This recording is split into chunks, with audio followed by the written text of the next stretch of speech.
નમસ્કાર મિત્રો, વીર ટ્રેડિંગમાં તમારું સ્વાગત છે. મિત્રો, તમે વિચારતા હશો કે હમણાંથી લાઈવ આવ્યા નથી, હમણાંથી કોઈ વિડીયો આવ્યો નથી, પણ મિત્રો માર્કેટ જ એવું છે કે ટ્રેડિંગ કરાય એવું જ નથી.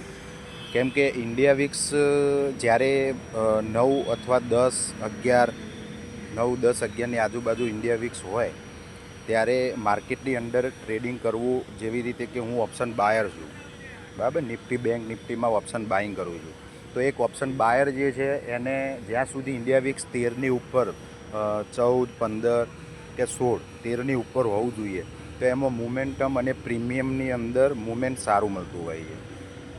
તો જ્યારે 9-10 હોય છે ઇન્ડિયા વિક્સ, ત્યારે માર્કેટની કોઈ મુમેન્ટ નથી હોતી, બરાબર.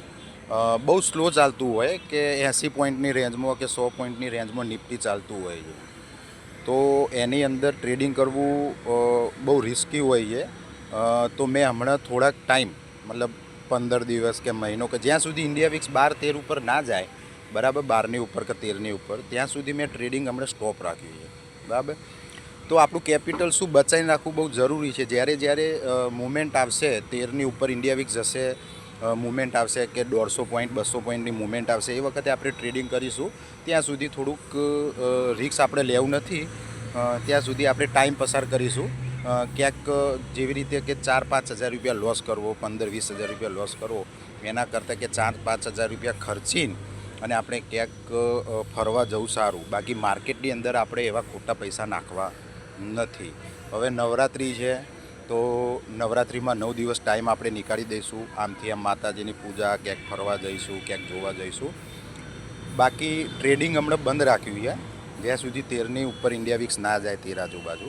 બાકી જોઈએ. અને ઇન્ડિયા વિક્સ 13ની ઉપર કે ક્યારે જશે, કે જ્યારે કોઈ સારા ન્યૂઝ આવે, બરાબર, કોઈ ખરાબ ન્યૂઝ આવે, કે કોઈ માર્કેટ પ્રત્યે સારા ન્યૂઝ આવે, તો વોલેટિલિટી ત્યારે વધે એની.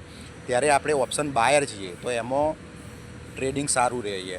જ્યારે અત્યારે ઓપ્શન સેલર, જે સેલિંગ કરતા હોય, જેના જોડે કેપિટલ વધારે હોય છે, જે સેલિંગ કરતા હોય, એના માટે માર્કેટ સારું છે. કેમ કે એમાં ઠીટા ડીકે થતું હોય. પ્રીમિયમ, દાખલા તરીકે 100નું પ્રીમિયમ હોય તો માર્કેટની કોઈ મુવમેન્ટ ના હોય, 80 પોઈન્ટની રેન્જમાં ફરતું હોય, તો એ ઠીટા ડીકે થાય, ટાઈમ વેલ્યુ એની ઓછી. તો એમાં શું છે કે પ્રીમિયમ ઓછું થાય, તો એ ઓપ્શન સેલર માટે સારું છે, બરાબર. આપણે ઓપ્શન બાયર છીએ, તો બાયરને તો મુવમેન્ટ જોઈએ. તો મુવમેન્ટ ક્યારે મળશે? જ્યારે ઇન્ડિયા વિક્સ હાઈ હશે ત્યારે, બરાબર. તો જોઈએ હવે શું થાય છે. કોઈ ન્યૂઝ આવે સારા કે ખરાબ, કોઈ ન્યૂઝ આવે તો માર્કેટમાં કોઈ વોલેન્ટાઇર, કોઈ મોટું બ્રેકઆઉટ કે બ્રેકડાઉન મળે, બરાબર છે, પછી કંઈક વિચારશું. ત્યાં સુધી ટાઈમ નીકાળીએ, જોઈએ છીએ શું થાય છે. બાકી મારું તો એમ કહેવું છે કે કેપિટલ તમારું સેફ રાખો, બચાવીને રાખો, કે જ્યારે કોઈ મુવમેન્ટ આવે, ઇન્ડિયા વિક્સ જ્યારે સારું થાય, બરાબર, ત્યારે એ પૈસાનો તમે ઉપયોગ કરીને 2 પૈસા કમાઈ શકો. ત્યાં સુધી તમારું કેપિટલ સેફ રાખો. હું અત્યારે આવ્યો છું કાર વોશિંગ કરાવવા, બરાબર છે, જોઈ શકો છો તમે.